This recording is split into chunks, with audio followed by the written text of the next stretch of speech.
Hello, this is Harry Paden. I am the host of Paden's Pulpit. This is season 1, episode 41, and it's on depression.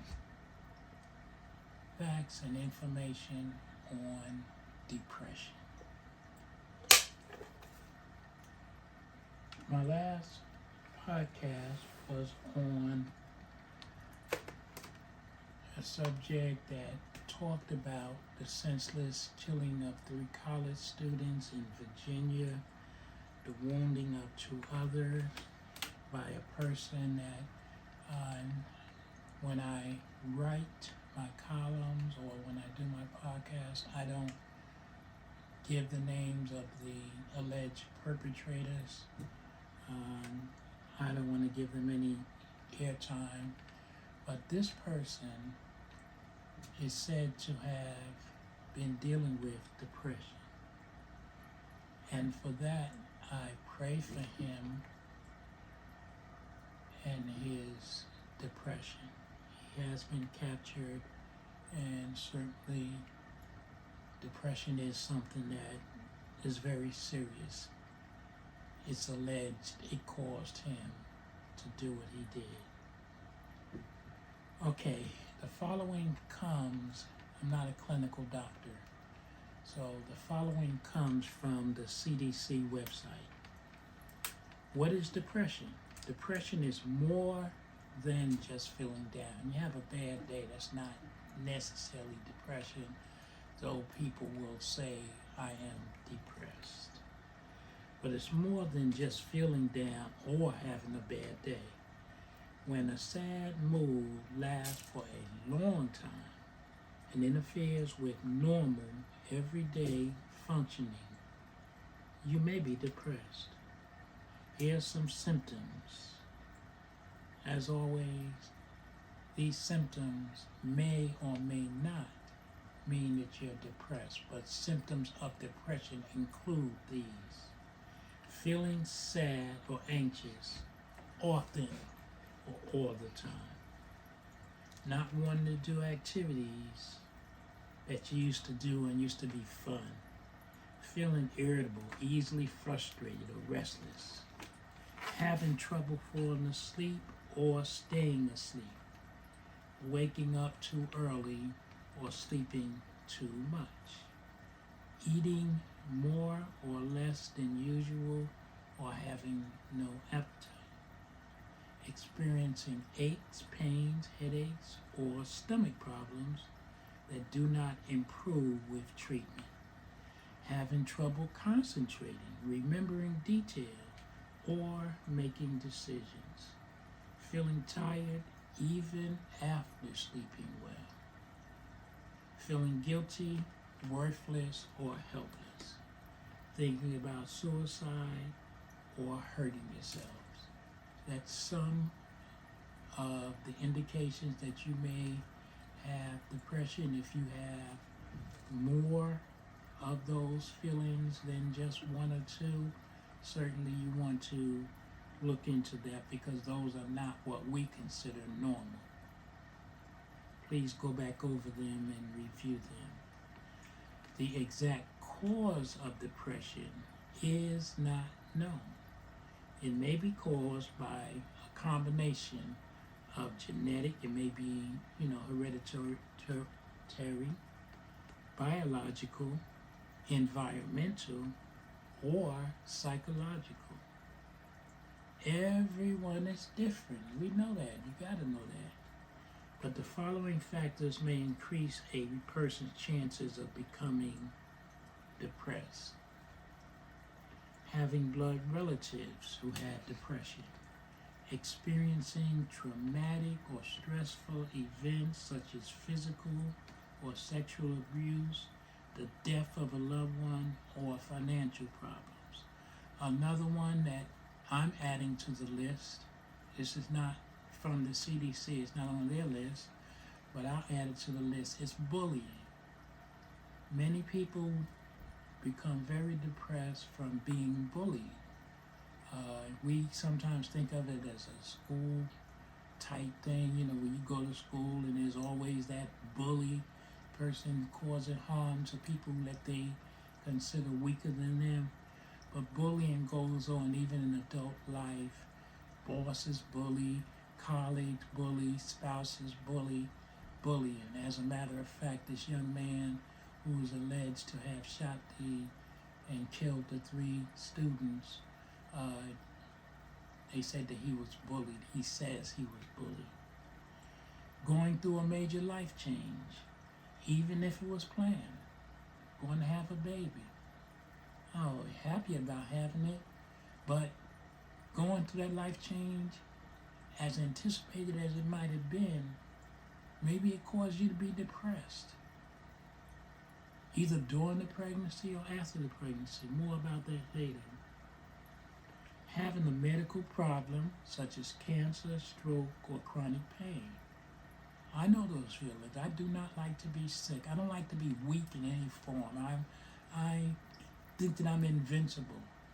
As I've gotten older, I found out I'm not invincible. Age will certainly creep up on you, and your body will start to show you signs that you are older. It was a real dilemma for me. I couldn't understand it. Why am I feeling this way? And I had to really struggle with it until then I started talking to people and they said, look, this is normal. This is natural. You're not a Superman. You can't go through life and never get sick. You can, but generally you won't. Taking certain medications. You gotta be very careful with medications. I had 2 medications I took, and one made me feel dizzy. The other just made me feel terrible. I had to take them. I took 1 pill, and that was it. I refused. I would never take those pills again. Luckily for what the problem was, it wasn't essential. I had other treatments I could take. But talk to your doctor if you have any questions about whether your medication might be making you depressed. The one thing about Harry Paden is I vocalize about what I feel. And I vocalize to my doctors, and the doctors that don't like it, I leave them because this is my body. Doctors that I keep are the ones that listen and, have empathy and then, respond in kind. This is a very important one. Society has a big problem with both of these. Using alcohol or drugs. If you are using alcohol or drugs, sometimes you become depressed because these things make you feel euphoric, high, up, powerful. So when you come down off it, you feel depressed. I'm not powerful anymore. I'm depressed. So those things are, things that could cause you problems. In general, about 1 in every 6. Now, think about that. 1 in every 6 adults will have depression at some time in their life. Depression affects 16 million Americans every year. Anyone can get depressed, and depression can happen at any age. Your children can get depressed. And in any type of person, rich, poor, black, white, whatever. Many people who experience depression also have other mental health conditions. Anxiety disorder. Anxiety is big. Anxiety. Anxiety disorders often go hand in hand with depression. People who have anxiety disorders struggle with intense and uncontrollable feelings of anxiety, fear, worry, panic. These feelings can interfere with daily activities and may last for a long time. Those feelings, you have to go to work, you have to interact with your family, you have to interact with your neighbors. It's anxiety. I just can't. This person get on my nerves so bad. This job get on my nerves so bad. Life gets on my. It's raining. It's anxiety. Things you're stressing over. Maybe you shouldn't, but for whatever reason you're fussing over it. Can't complain about the rain and the sun because those are out of our control. Your neighbors are your neighbors, your family, your job. So when you get a series of all these things, just I couldn't deal with it myself. But I have other ways of getting rid of that feeling. I live with the glass half full as opposed to half empty. So maybe that helps me where I don't have anxiety that I know of it. What is the link? Important question, and please, those, because some of you may be affected by this. What is the link between smoking and mental health conditions? Smoking this is the CDC, not Harry Paden. Smoking is much more common among the adults with mental health conditions such as depression and anxiety than in the general population. About 3 out of every 10 cigarettes smoked by adults in the United States are smoked by persons with mental health conditions. Why smokers are more likely than non-smokers to experience depression, anxiety, and other health conditions is uncertain. More research is needed to determine this. No matter the cause, smoking is not a treatment for depression or anxiety. Getting help for your depression and anxiety and quitting smoking is the best way to feel better. Some people say, I need a cigarette. I'm depressed. That euphoric feeling is the nicotine, the drugs, whatever, you're using, those are temporary. You have to have a permanent smile, a permanent, I can't let that bother me, permanent, I will overcome this problem. Cigarettes are not the answer because they in and of themselves cause more problems. And of course, anyone that has sense knows the problems associated with cigarettes. Now, here's a big one for parents. Parents, please listen. Because when we were growing up, our parents treated us like we didn't have any feelings. They didn't probably know any better. But we couldn't get depressed. We couldn't feel bad. Cheer up. You got to be depressed for you don't go to work. Maybe I got to be depressed because you don't know how to talk to me. And this is most of our parents, so certainly I'm not singling out my parents because I was blessed to have parents that I would do nothing to change how they raised me. But it was a different time and they raised us differently. I raised my children differently. If my children came home and said they had a bad day, so what? You better study. You better get an A. Because I did what my parents did. But children can get depressed at any age. Any age. That's clinical and me because I've raised enough children. I know that now. I had learned. Children can be depressed. When children do not, this is CDC now, when children do not outgrow the fears and worries that are typical in young children, or when there are too many factors and worries that interfere with school, home, or play activities, the child may be diagnosed with an anxiety disorder. Here's some examples of different types of anxiety, again from the CDC. Being very afraid when away from parents, separation anxiety. I write about that in my first book. Having extreme fear about a specific thing or situation, such as dogs, insects, or going to the doctor, or other phobias. Being very afraid of school and other places where there are people. That's social anxiety. I got social anxiety. I do not like being around people. Most people don't know it, but I prefer to be alone. I have social anxiety, but I've overcome it by not acknowledging it. You wouldn't know it by seeing me. But the minute I leave, I'm like, go home. Here's another one. Being very worried about the future and about bad things happening. You know, bad things are going to happen, but if your child is sitting there saying, oh, when is the world going to come to an end? When is somebody else going to die from a shooting? Those are things that our children do have in their mind, and we have to take into account that they're very real to them, even if they're not very real or bother us. Having repeated episodes of sudden, unexpected, intense fear that come from symptoms like heart pounding or having trouble breathing or feeling guilty, sweaty, shaky, those are panic disorders. You know, those are panic disorders. All of a sudden they start, those are panic disorders. Very real, and they can happen in children as well as adults. Anxiety may present as fear or worry, but can also make children irritable and angry.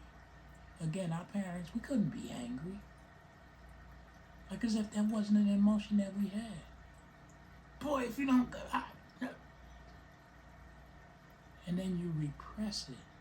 And then you become a problem at a later age where you're able to express those feelings you repress because your parents didn't recognize that children can become angry. It's not a good trait. You don't want your children to become angry, but they can become angry. Anxiety symptoms can also include trouble sleeping, as well as physical symptoms like fatigue, headaches, or stomach aches. Some anxious children keep their worries to themselves, and thus the symptoms can be missed. I keep my symptoms to myself, though I'm not a child. People think that I'm never troubled, never bothered, that things never get on my nerve. Well, that's not true, because when things get on my nerve, I flip to the Harlem Newark Harry. And people don't like that Harry because I'm not a nice guy with that. And I always try not to have that Harry come out because I get angry, and I get real angry. When I get angry, I don't repress it. So I deal with that.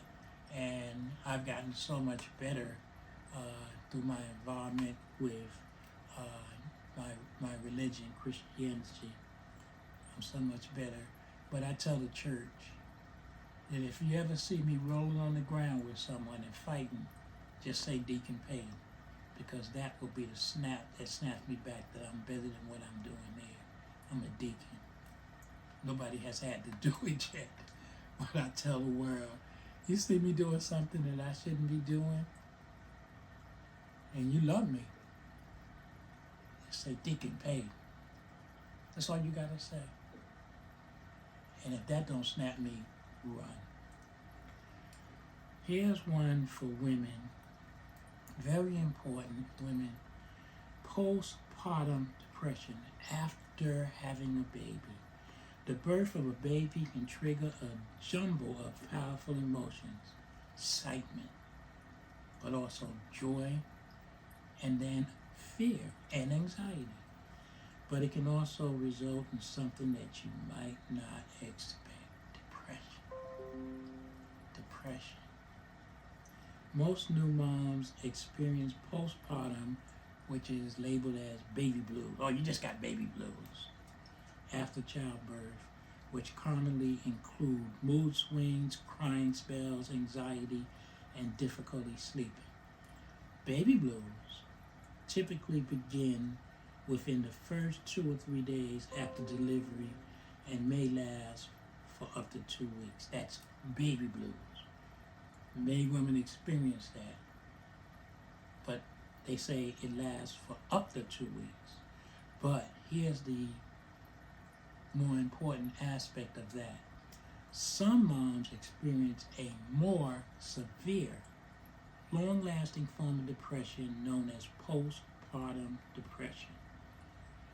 Really, an extreme mood disorder called postpartum psychosis also may develop after childbirth. This is a real one, extreme mood disorder. That's called postpartum psychosis, a little different than just postpartum depression.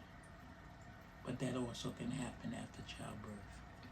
Postpartum depression is not a character flaw or weakness. Sometimes it's simply a complication of giving birth. Women, if you have postpartum depression, prompt treatment can help you manage your symptoms and help you bond with your baby. Go to the doctor. Go to the doctor. Stop being afraid of the doctors. I have 5 or 6 different doctors for specific parts of my body. I have a kidney doctor. I have a urologist. Urologist deals with down below. I have my primary doctor. I have other doctors. But I have 6 doctors that I go to and I see on the regular, as I mentioned, as I started having problems. I'm a proactive person. I'll go to the doctor and drop of a dime if I feel bad. I have feeling good, not the best. Social Security, health insurance. I had much better health insurance when I was working. Social Security tends to treat us like as if, another subject, another day.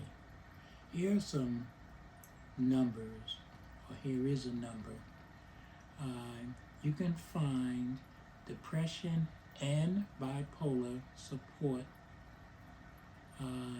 from, it's called the Depression and Bipolar Support Alliance, DBSA, Depression and Bipolar Support Alliance. There are chapters and support groups in your area. Just look up DBSA